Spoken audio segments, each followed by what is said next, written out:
Coucou, je vous retrouve aujourd'hui, je vais vous faire un mini tuto en fait, hein, ça va être, je pense que ça va être vite fait, pour vous montrer un effet, l'effet tricot, voilà, qu'on peut voir sur certaines créations.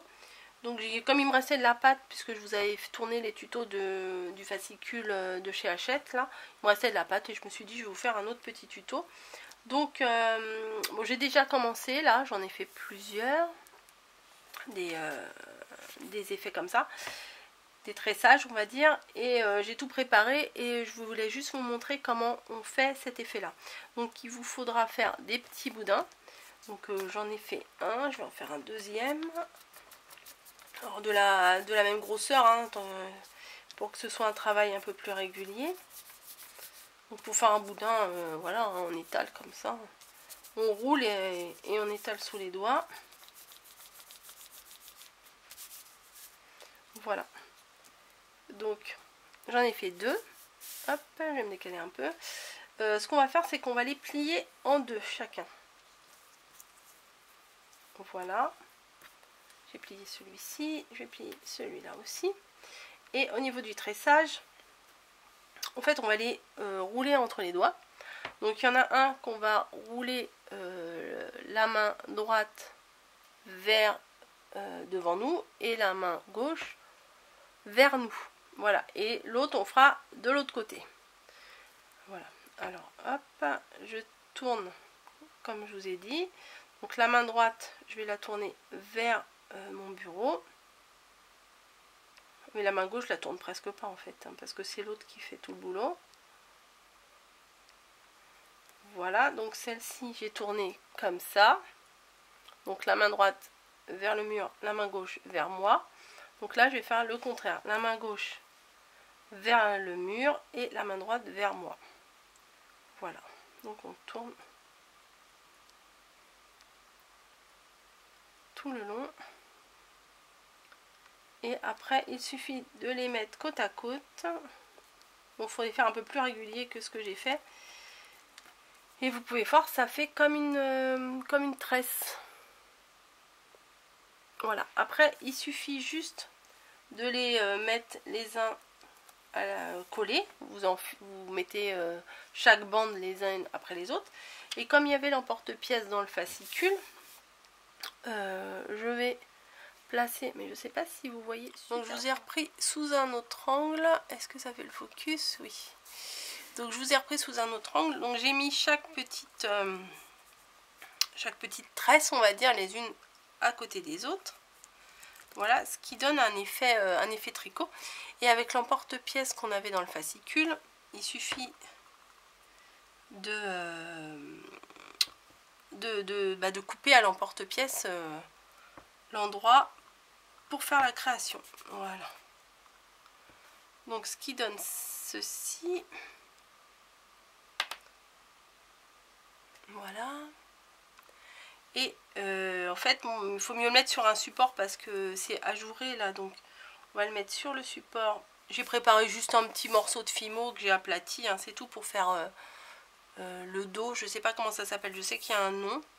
Mais je sais pas comment ça s'appelle. Donc je l'ai mis sur l'autre morceau de fimo. Et je vais le retailler un petit peu.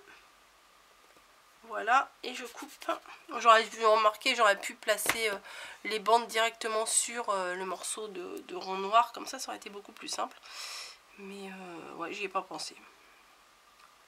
Donc voilà ce qui donne ceci. Est-ce que ça fait le focus ou pas? Je vois pas très bien en fait, je vois pas le retour correctement. Bref. Et j'ai préparé juste un petit tortillon là pour faire la finition du tour. Voilà, et je le place tout autour.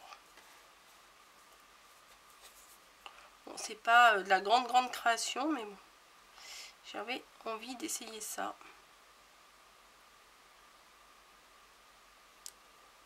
J'ai coupé trop court, bien sûr, bravo.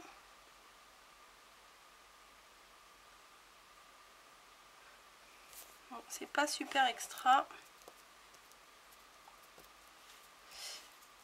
Mais après, on peut toujours rectifier.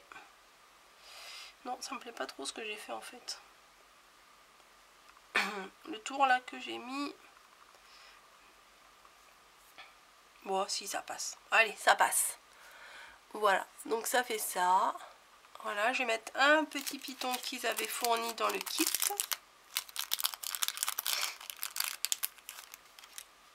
En faisant attention de le mettre dans le bon sens, parce que la dernière fois, je l'avais mis comme ceci. Enfin, le rond face à moi, et en fait c'est mieux de le mettre dans l'autre sens, parce que quand vous mettez la chaîne, c'est plus joli quand vous le portez, à vrai dire. Et je vais le piquer de manière à ce que l'effet tricot soit face à moi. Voilà. Je pense que je rajouterai une breloque ou un truc, parce que ça fait un peu tout nu comme ça. Donc voilà, c'était pour vous montrer l'effet tricot. Je vais le faire cuire et le monter. Je vous montre ce que ça donne juste après. Voilà. Voilà, ça y est, je l'ai fait cuire et je l'ai monté. Donc, alors j'ai rajouté une petite breloque chat comme ça. Je sais pas si vous allez bien voir. On va attendre que ça fasse un peu le focus.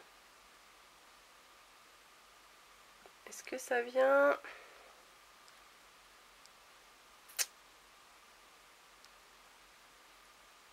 Voilà. Donc j'ai mis une petite breloque comme ça. Qu'on peut mettre aussi comme ça.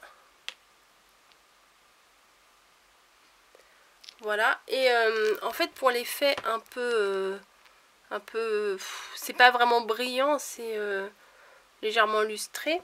J'ai utilisé ça. Le glacificateur brillant de Cléopâtre. Alors, en fait, je l'avais acheté il y a quelques temps et je me rappelais plus du tout. Je crois que je l'avais utilisé, moi. J'avais posé au pinceau, normalement, le glacificateur sur la création au pinceau.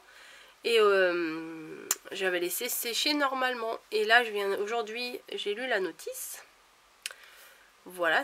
Et ils disent, pour faire un séchage définitif, on met une ou deux couches de ça. Et on le passe au four pendant une demi-heure à 80 degrés. C'est ce que j'ai fait. Et ça donne un bel effet dessus. C'est pas trop verni. Enfin, moi, je trouve que ça fait pas mal. Voilà, donc ce petit tuto est terminé. J'espère que ça vous aura plu. Et puis, si j'ai d'autres idées, j'essaierai de vous faire ça. Voilà, à bientôt!